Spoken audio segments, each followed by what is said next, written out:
November 20th, 1992. Windsor Castle, residence of British kings and queens for 9 centuries, was on fire. Flames ripped through the royal chambers. Smoke billowed from windows that had seen hundreds of years of events. And inside, encircled by flames, sat some of the most precious artwork ever gathered by people. Leonardo da Vinci sketches, Rembrandt portraits, works by Rubens, Van Dyck, Vermeer, $5 billion worth of masterpieces caught in a medieval fortress turned blazing inferno. Before we continue, show your support by subscribing and letting me know where you're watching from. Queen Elizabeth II arrived as firefighters fought the fire. She didn't keep a safe distance. She went inside. She helped move paintings out herself, one by one, running against flames that destroyed whole rooms in minutes. What she rescued that day stands for something much more than its money value. It's the biggest private art collection on the planet. 500 years of purchases by British kings and queens. Treasures bought, passed down, given as gifts, and sometimes taken by force. All gathered in one castle beside the River Thames. Most visitors who come to Windsor see the fortress, the towers, the chapel, the guard ceremony. What they don't know is what's hidden inside. Rembrandt paintings valued at $50 million each. More than 500 Leonardo da Vinci sketches. The biggest collection anywhere in the world. Stored in a temperature-controlled room most visitors never enter. Vermeer canvases so uncommon that only 34 exist around the globe, and enough Canaletto paintings to fill a whole Venetian museum. This is the account of how it all ended up there. The monarchs who built this collection, the queen who almost lost it, and the masterpieces kept behind palace walls that most people will never lay eyes on. If you like detailed looks into history and buildings, think about subscribing. We look into the stories behind America and Britain's greatest homes. Let's start with the fire. Chapter 1. The night the Queen saved Windsor. The fire began just after 11 in the morning. A spotlight in the private chapel. Bad electrical work. Investigators would later say the kind of accident that occurs in buildings 900 years old, where modern electrical systems run through ancient stone. Within minutes, flames reached wooden beams in the ceiling. Within an hour, the fire had moved to 9 royal chambers. St. George's Hall, 180 feet of medieval grandness, became a furnace. The ceiling fell down. Stone walls that had stood since 1300 cracked from the heat. Windsor Castle was destroying itself from within. The security worker on duty that morning followed the plan perfectly. He set off the alarm. He called emergency services. And then he started moving artwork. Every staff member at Windsor knows the emergency plan. It's taught to them from the first day, which paintings to take first, which path to use, where to meet outside. Because Windsor isn't just a castle. It's a museum that happens to be someone's residence. Within minutes, staff members were running through smoke-filled hallways carrying Rembrandt portraits, pulling Van Dyck canvases downstairs, passing priceless works hand-to-hand in a human line that stretched from the royal apartments to the safety of the courtyard below. 225 firefighters came. They arrived from stations across Berkshire. Some got there to find flames shooting through the roof. Others saw smoke visible from miles away across the Thames Valley. Queen Elizabeth II was at Buckingham Palace when she got the call. Windsor was burning. She drove straight there. She arrived to disorder, fire crews everywhere, smoke pouring from windows, staff members carrying furniture, wall hangings, anything they could move. And the Queen, 76 years old, didn't watch from far away. She walked into the castle and started helping. People who saw it reported seeing her carry items out herself. Paintings, books, old documents, whatever could be saved. Prince Andrew, who was actually at Windsor when the fire started, did the same. He later told reporters it was lucky the fire happened during daylight. Had it started at night with fewer staff around, the losses would have been terrible. The fire burned for 15 hours.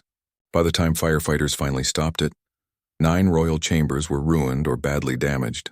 St. George's Hall was gone. The ceiling had fallen completely.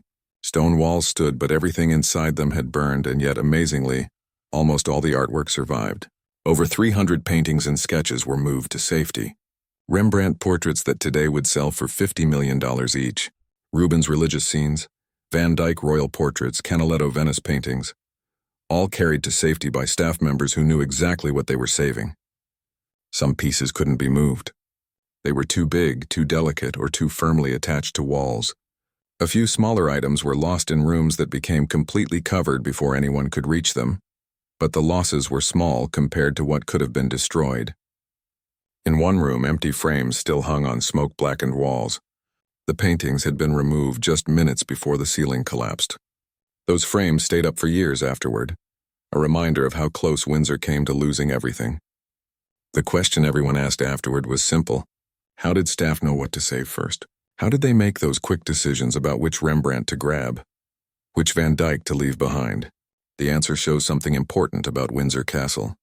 This isn't a museum where artwork hangs in climate-controlled galleries behind velvet ropes. It's a working royal residence where priceless masterpieces decorate rooms the Queen actually uses. Staff members see these paintings every day. They dust them. They adjust their lighting. They know every piece in the collection. When fire broke out, they didn't need to check a catalog. They knew without thinking which works were most valuable, most historically important, most impossible to replace. They grabbed Leonardo sketches from storage. They pulled Vermeer canvases off walls. They rescued pieces that art experts consider among the greatest treasures in Western culture. Queen Elizabeth II called it the worst day of her life, not because of the building damage. Buildings can be rebuilt. She was heartbroken by how close they came to losing the artwork. 5 centuries of collecting by British monarchs, nearly destroyed in a single afternoon. The fire raised an obvious question. What exactly was Windsor Castle protecting? What collection could possibly be worth billions of dollars? And how did it all end up in one medieval fortress beside the Thames? To understand that, we need to go back 900 years, back to when Windsor was just a wooden fort on a hill, and nobody had any idea it would become the greatest art storage place in the private world. Chapter 2. 900 Years in the Making. Windsor Castle didn't start as an art gallery. It started as a weapon. 1070. William the Conqueror had just taken England. He needed fortresses to control his new land. He built a ring of castles around London, each positioned a day's march from the next. Windsor was one of them. The location was smart. A chalk cliff rising above the Thames. High ground with clear sight lines in every direction. Any army coming toward London from the west would have to pass within view of Windsor's walls. William built quickly. Wood and earth, nothing fancy. A Motte and Bailey fort that could be built in months. The round tower we see today stands where William's original wooden tower once stood. Everything else has been rebuilt, expanded, redesigned, but the main position stays the same. Windsor still commands the same hill William chose nearly 1,000 years ago. Over the next 2 centuries, later kings replaced wood with stone. They raised proper walls, added towers, built the first version of St. George's Chapel. Windsor changed from temporary fortress to permanent royal residence. By the 1300s, it had become one of England's main royal homes. Kings held court here. Parliaments met within its walls. The Order of the Garter, England's highest order of knighthood, made Windsor its headquarters in 1348. It still is. The castle grew with each generation. Edward III basically rebuilt the entire upper section in the mid-1300s, creating apartments grand enough for a medieval king. Henry VIII added more. Elizabeth I updated defenses. Charles II in the 1670s changed the state apartments into something close to what we see today. Each expansion brought more space, more rooms, more walls that needed decoration. And that's when Windsor's change began, from fortress to palace, from military installation to art storage place. The shift happened slowly. Medieval kings decorated their castles, certainly. Wall hangings, religious paintings, family symbols, but these were decorations, not collections. Nobody thought of themselves as curators. That changed in the 1600s. Charles I in particular saw artwork differently than his earlier rulers. He didn't just want paintings on his walls. He wanted the best paintings. He wanted to compete with the great art patrons of Europe. He wanted a collection. He got one and then he lost it. But we'll come to that. By the 1800s, Windsor had become what it remains today, the largest occupied castle in the world. 13 acres, more than 1,000 rooms. A working royal residence where the monarch actually lives, surrounded by artwork most museums would trade entire wings to possess. The scale is hard to understand. Windsor isn't one building. It's a group of structures built over 9 centuries, all connected, all working as a single residence. The state apartments where tourists walk today take up just a fraction of the total space. Behind those public rooms lie private apartments. Offices, chapels, libraries, storage rooms, miles of hallways connecting hundreds of rooms most visitors never see. 39 British monarchs have lived at Windsor. Each left their mark. Each added to the structure, the collections, the history layered into these walls. Queen Victoria made it her main residence after Prince Albert died in 1861. She basically retreated to Windsor and stayed there for decades in mourning. The castle became connected with her widowhood. George V and Queen Mary lived here a lot. Elizabeth II considered it home. She spent weekends at Windsor throughout her rule and moved there permanently during her final years. She died at Windsor in September 2022 and is buried in St. George's Chapel. King Charles III continues the tradition. Windsor remains a working royal residence. The royal flag flies when he's there. Staff maintain the private apartments. The castle works exactly as it has for centuries as both home and museum. That double nature creates special challenges. How do you preserve priceless artwork while also living with it? How do you open rooms to tourists while keeping other spaces private? How do you balance being a museum with being someone's actual house? Windsor manages it through careful planning. The state apartments are public most of the year. Tourists walk through, see the artwork, then leave. The private apartments remain completely off-limits. Even staff access is restricted, and certain rooms serve two purposes, switching between private and public depending on whether the king is in residence. The castle employs hundreds of people: curators, preservationists, historians, security, maintenance, guides, an entire support system dedicated to preserving both the building and everything inside it. Because what's inside Windsor isn't just valuable, it's impossible to replace. 900 years of gathering. Artwork purchased by kings who had unlimited money. Pieces that have been here so long that moving them feels wrong. But the collection almost didn't survive. Multiple times in Windsor's history, the artwork came close to being scattered, sold, or destroyed. The 1992 fire was just the most recent danger. The greatest danger came much earlier, 1649, when a king lost his head and his entire art collection was put up for sale. Chapter 3. Charles I and the collection that vanished. Charles Stuart became King of England in 1625. He received a throne, 3 kingdoms, and almost no artwork worth mentioning. That bothered him. Charles had grown up around European courts. He'd seen the palaces of Spain, the galleries, of France, the treasures gathered by Italian princes. He knew what great artwork looked like, and he knew England had almost none of it. The English royal holdings, such as they existed, consisted mainly of portraits, family members mostly, some wall hangings, religious paintings, nothing that would impress a visiting diplomat from Venice or Madrid, nothing that suggested England belonged in the same conversation as the great artistic powers of Europe.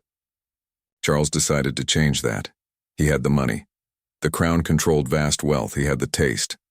Unlike many monarchs who collected for status, Charles truly loved artwork. He could discuss technique with painters, debate composition with scholars. He knew what he was buying, and he had a chance. The Gonzaga family, Dukes of Mantua, needed money desperately. They'd gathered one of Europe's finest art collections over 2 centuries. Now they were broke and willing to sell. Charles sent agents to negotiate. The price was huge, £15,000, equal to multiple millions today.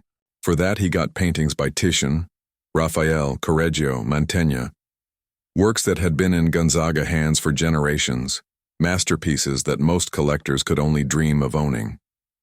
The paintings arrived in England in 1628. Charles spread them among his palaces. Hampton Court got many. Windsor received others. Whitehall Palace, his main London residence, became a showcase for the finest pieces. But he didn't stop with the Gonzaga purchase. He bought constantly. Italian paintings, Flemish works, anything that met his standards. He hired portraits from Anthony van Dyck, who became his court painter and created some of the most famous royal images ever made. Van Dyck's canvases of Charles became the defining image of the king. Charles on horseback in armor, looking every inch the warrior monarch. Charles in elegant dress, sophisticated and cultured. Charles with his family, the perfect picture of royal home life. These weren't just portraits. They were propaganda, presenting the king as he wanted to be seen. Rubens visited England in 1629 on a diplomatic mission. He toured the royal galleries and reported back to colleagues on the continent that the English king had gathered something truly impressive, holdings that could stand comparison with those in Italy, France, and Spain. For a brief moment, Charles had reached his goal. England had a royal art treasury worthy of a major European power. Then everything fell apart. The 1640s brought civil war, Charles against Parliament, King against Commons, Royalist against Roundhead. The disputes were partly religious, partly political, partly about who actually controlled England, but they ended with armies in the field and the king on the losing side. He tried negotiating, he tried escaping, he tried raising new armies. Nothing worked. By 1648, Parliament had him in custody and was debating what to do with a captured monarch. They decided to try him for treason against his own country. The trial was legally questionable at best. Kings weren't supposed to answer to anyone except God. But Parliament pushed forward anyway. Charles was found guilty. The sentence was death. On January 30th, 1649, Charles Stuart walked onto a platform outside Whitehall Palace, the same palace where his artwork hung on every wall. He gave a brief speech, prayed, and laid his head on the block. England had killed its king. Now it had to figure out what to do with everything he owned. Parliament's solution was simple. Sell it. All of it. The palaces would remain crown property, but their contents were fair game: furniture, wall hangings, silver, jewels, and artwork. Everything would be sold to pay off debts and fill Parliament's treasury. The Commonwealth sale, as it became known, began in 1649 and continued for years. Agents listed every item in every royal palace. They gave values. They found buyers, and piece by piece the purchases scattered. The Gonzaga paintings he'd worked so hard to get, put up for auction. Many went back to the continent. Some ended up in Spanish holdings. Others went to France. A few stayed in England, purchased by nobles who could afford them. The Van Dyck portraits sold off. The Titians, the Raphaels, the Rubens canvases auctioned off everything. By the time the Commonwealth finished selling the royal possessions, one of Europe's finest art treasuries had been scattered across the continent. Paintings that had hung together for years in English palaces now lived in a dozen different countries. Some items stayed at Windsor, but only because they were considered part of the building itself. Wall hangings too large to move. Paintings built into architectural features, a few pieces that officials determined belonged to the crown permanently, rather than to Charles personally. When Charles II returned from exile in 1660 to reclaim his father's throne, he found the royal holdings destroyed. His father had spent decades building something extraordinary. Parliament had torn it apart in a decade. The new king tried to recover what he could. He sent agents across Europe tracking down pieces from the Commonwealth auctions. He managed to buy back a few items, but most were gone forever, absorbed into collections that had no intention of parting with them. The loss was huge. Art experts still debate exactly what vanished in those sales. Records exist, but they're incomplete. Some paintings can be traced to current locations in museums or private holdings. Others disappeared entirely, their current locations unknown. What we know for certain is this. Charles I gathered one of the great art treasuries of his time. He filled English palaces with masterworks. He brought artistic refinement to a court that had previously lacked it.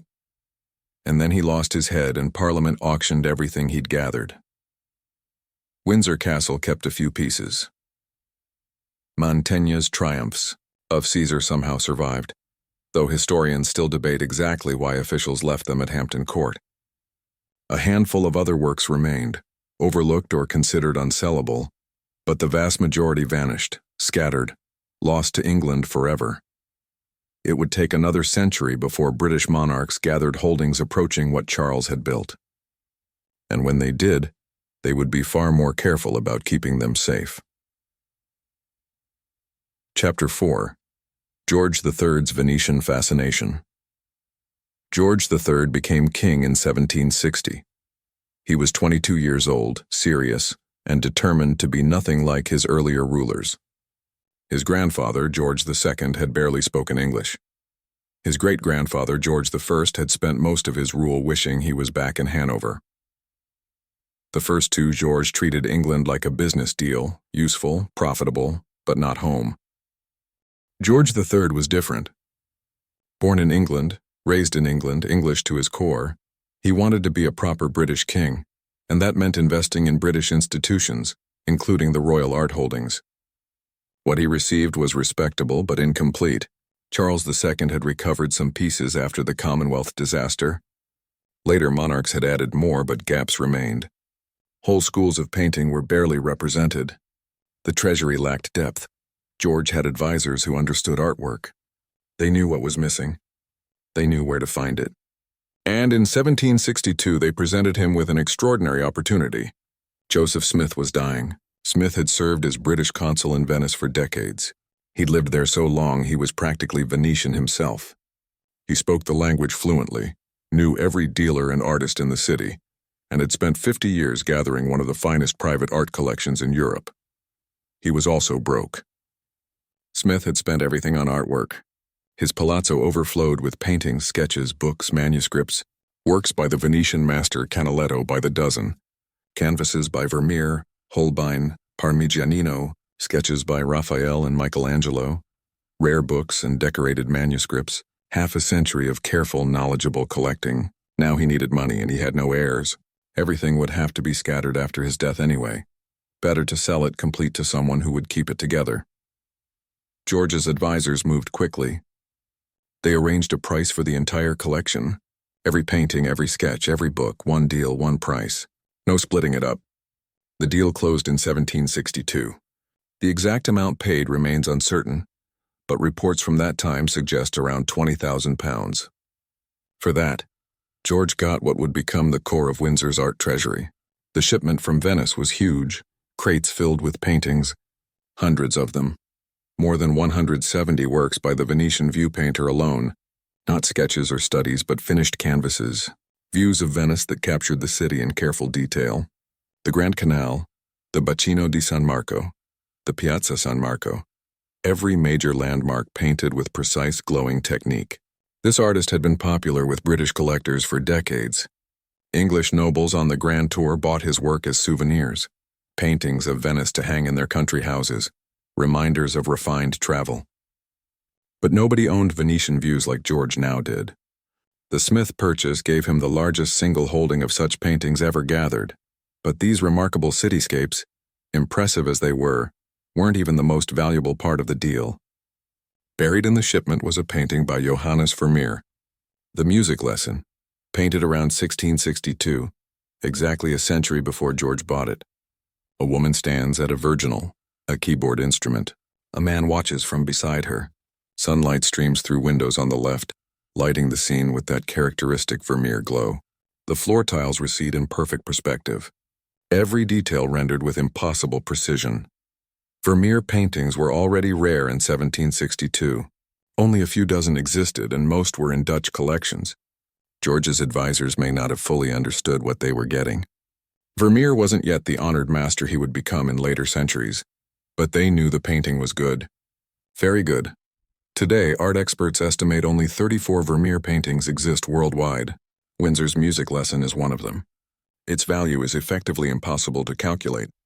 If it ever came to auction, which it never will, estimates suggest it would exceed $200 million.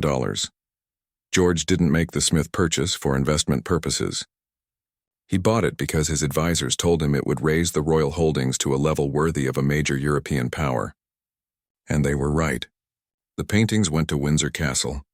The sketches and books went to the Royal Library. Everything stayed together, complete exactly as Smith had gathered it. George continued adding to the treasury throughout his rule. He got more sketches, more paintings, more books. He supported British artists, hired portraits, supported the Royal Academy. But the Smith deal remained his greatest single accomplishment. Nothing else came close to its scale or importance. The Venetian view paintings changed how Windsor displayed artwork. So many pictures of the same city, all by the same hand, created a kind of gallery within the palace, rooms where every wall showed another vista of Venice. The effect was surrounding, transporting. Visitors to Windsor could tour Venice without leaving England. The collection also included works that filled gaps in the royal holdings, Italian Renaissance sketches that had been missing, Northern European paintings underrepresented in previous purchases. The Smith material didn't just add to what existed, it completed the treasury in crucial ways. George's advisors had chosen well. Smith wasn't just a wealthy collector who bought whatever looked impressive. He had genuine knowledge. He knew Venetian artwork intimately. He bought quality, not quantity. And his decades of patient work had produced something unified and valuable. When the crates arrived at Windsor, staff unpacked treasures that would still be there 2.5 centuries later. The same Venetian cityscapes George got in 1762 hang in Windsor's state apartments today. The same Vermeer, the same sketches. Barely anything from the Smith material has left Windsor since it arrived. That kind of continuity is rare in art history. Collections get scattered. Heirs sell pieces. Museums trade or lend. But the Smith holdings stayed put, anchored at Windsor, becoming so built into the palace that removing any part became unthinkable. George III's purchase did more than add artwork to Windsor. It established the royal treasury as one of the great holdings in Europe. It gave British monarchs something they could display with pride to visiting diplomats. It showed that England, so often considered culturally inferior to France and Italy, could compete in at least one area. And it gathered an astonishing amount of artistic wealth in a single location. One castle beside the Thames now held more views of Venice than Venice itself, held a Vermeer in a time when Vermeers were vanishingly rare, held sketches by Renaissance masters that scholars traveled across Europe to study. The deal had one other effect, perhaps. It made Windsor Castle a target not militarily. England's enemies weren't going to attack Windsor to steal paintings. But it made the castle uniquely vulnerable to fire, theft, and disaster. Because once you gather that much value in one place, you have to protect it forever, with perfect watchfulness. One mistake, one failure of security or fire prevention, and centuries of gathering could vanish. George III never worried about that. The paintings arrived, they were hung, and they stayed there safe, secure, protected by stone walls and royal authority. But in later centuries, as the treasury continued to grow, as more masterpieces gathered at Windsor, that vulnerability would become increasingly clear. And in 1992 it would nearly prove terrible. Chapter 5: The Vault Nobody Sees. Most visitors to Windsor Castle never learn about the vault. They walk through the state apartments. They admire the paintings on display. They tour St. George's Chapel. They watch the changing of the guard. Then they leave having seen what Windsor wants them to see. What they don't see is the print room. It sits within the castle's private areas behind doors tourists never pass through. Climate controlled, humidity regulated, temperature constant year-round, light levels kept purposely low, security tight enough that even most castle staff can't access it without permission. Inside are 550 works by Leonardo da Vinci, the largest collection of Leonardo's artwork anywhere in the world. More than the Louvre holds, more than any Italian museum, more than all the museums in Florence combined, all kept in flat storage in near darkness, seen by almost nobody. Leonardo died in 1519. He left behind fewer than 20 finished paintings. Most are in museums now. The Mona Lisa in Paris, The Last Supper painted on a wall in Milan, Virgin of the Rocks in London, maybe a dozen others scattered across Europe. But Leonardo was more than a painter. He was an engineer, scientist, anatomist, architect, inventor. He spent decades filling notebooks with observations, experiments, designs, studies of human anatomy showing muscles and bones with surgical precision, sketches of machines that wouldn't be built for centuries, observations of water flow, plant growth, rock formations, maps, building plans, ideas for weapons, flying machines, water systems. He drew constantly, thousands of pages. Most were bound into notebooks after his death. Those notebooks have been broken up, scattered, lost.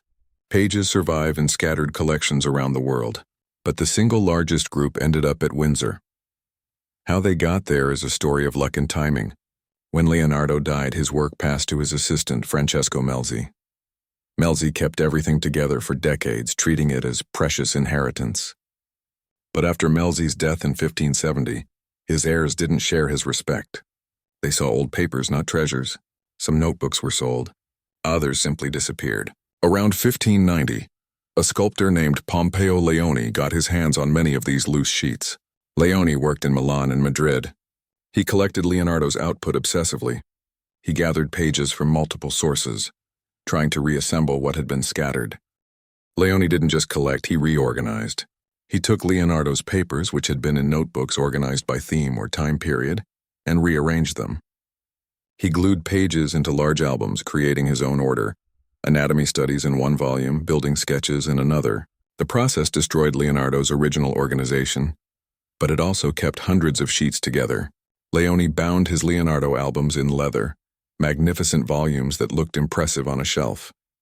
And then sometime before 1613, when Leone died, the albums made their way to England. Exactly how remains unclear. Some historians suggest Thomas Howard, Earl of Arundel, brought them back from travels in Italy. Others think Charles I may have got them as part of his broader collecting efforts. What we know for certain is that by 1690, when inventories were made, the albums were in the royal collection. Charles II owned them. Whether he knew what he had is questionable. The volumes were listed in inventory simply as works by Leonardo. No special emphasis, just another item in a large collection. The albums stayed at Windsor through the 1700s, through the 1800s. Occasionally someone would study them. Artists could request access to see specific pieces. Scholars wrote about them, but mostly they sat in storage, remarkable and ignored. In the 1900s, the royal collection finally began properly recording and preserving these treasures. Experts carefully removed pages from Leone's albums, preserving them individually in protective conditions. They photographed everything. They recorded every sheet. They researched history and dates. The work revealed just how extraordinary Windsor's Leonardo holdings were. Anatomical studies showing dissections the artist performed himself. Images of human hearts with accuracy that wouldn't be matched until modern medicine. Sketches of muscles, tendons, bones, all labeled in Leonardo's distinctive mirror writing. He wrote right to left, backward, readable only in a mirror. Some scholars think he did it naturally, being left-handed. Others suggest he wanted to keep his notes private. The engineering material shows Leonardo's mind working through mechanical problems. Gears and pulleys, flying machines with wings that flap like birds, submarines, parachutes, tanks with cranks that turn wheels. Most were never built. Some couldn't work with period technology, but the thinking behind them was centuries ahead of his time. The nature studies are equally remarkable. Leonardo drew plants with botanical precision. He sketched cats in motion, capturing movement better than most photographers. He rendered flowing water, trying to understand turbulence and eddies. He pictured rocks and mountains, developing theories about rock formation. And then there are the face studies. Leonardo drew faces constantly. Old men with wrinkled skin and flowing beards. Young women with perfect features. Strange caricatures with exaggerated noses and chins. He studied human expression, trying to understand how emotion shows in facial muscles. These studies fed directly into his paintings.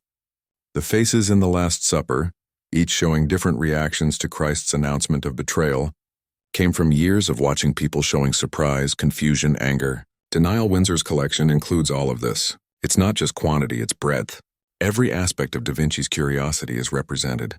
Every medium he used, pen and ink, red chalk, black chalk, silver point, wash, different tools for different purposes, all used with incredible skill. But almost nobody sees them. The problem is light.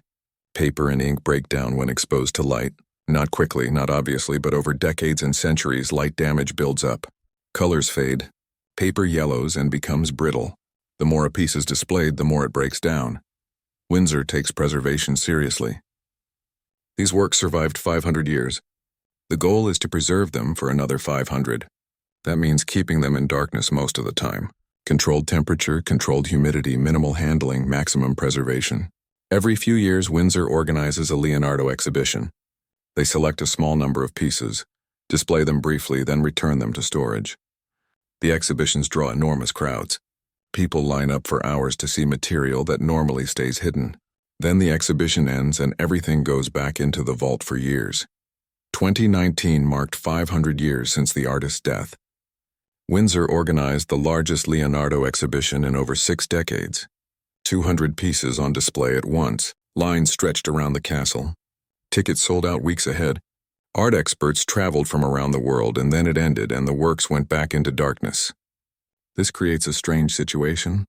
Windsor owns the world's greatest collection of Leonardo's output, but owning it means not showing it. Preservation requires invisibility. The better Windsor protects these treasures, the fewer people can ever see them. For most of history, this wasn't considered a problem. Royal collections were private. Kings owned artwork for their own enjoyment, not public display. If nobody saw the Leonardo material except occasional visiting scholars, that was fine. But modern expectations are different. People believe great artwork should be accessible. Museums exist to show collections, not hide them. Windsor walks an uncomfortable line. It's a private residence that happens to hold public treasures. It's a home that works as a museum, and in the print room it guards works too valuable to display, but too important to keep secret. The estimated value of Windsor's Leonardo holdings is meaningless. You can't really put a price on something that will never be sold. But if forced to estimate, art experts suggest the collection as a whole could be worth over $500 million. Some individual sheets would sell for millions each if they ever came to market. They won't. They can't. They belong to the crown permanently. They're part of Windsor Castle as much as the walls themselves. Removing them would be like removing stones from the foundation. So they stay in flat drawers in controlled darkness, guarded and preserved, occasionally glimpsed, mostly hidden. The greatest collection of Leonardo da Vinci's work on Earth, kept in a vault that almost nobody enters.